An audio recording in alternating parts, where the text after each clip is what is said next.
喂，大家好啊！報下時間先。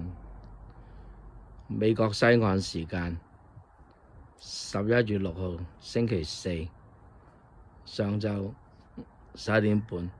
哇！而家陽光普照，哇！睇個天係嘛，藍色嘅冇雲，萬里無雲。菠橙咧啲葉咧剪得太多，係嘛，就生得冇咁靚。哎呀！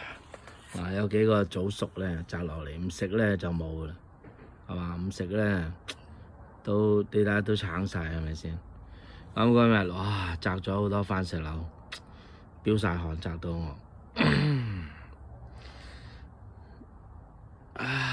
嗱，我嚟睇呢個 K 型發展，係嘛？呢個番石榴飆咗個無花果係嘛？唔係啊，都係番石榴嚟，未熟。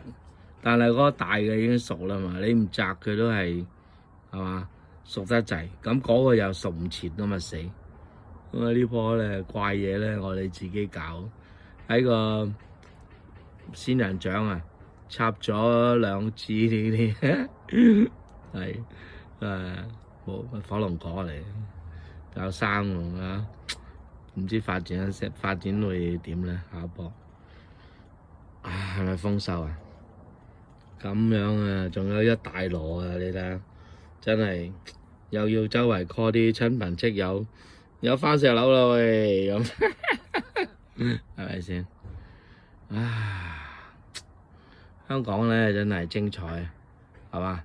啱啱拉咗啊陳怡同埋林作，係嘛？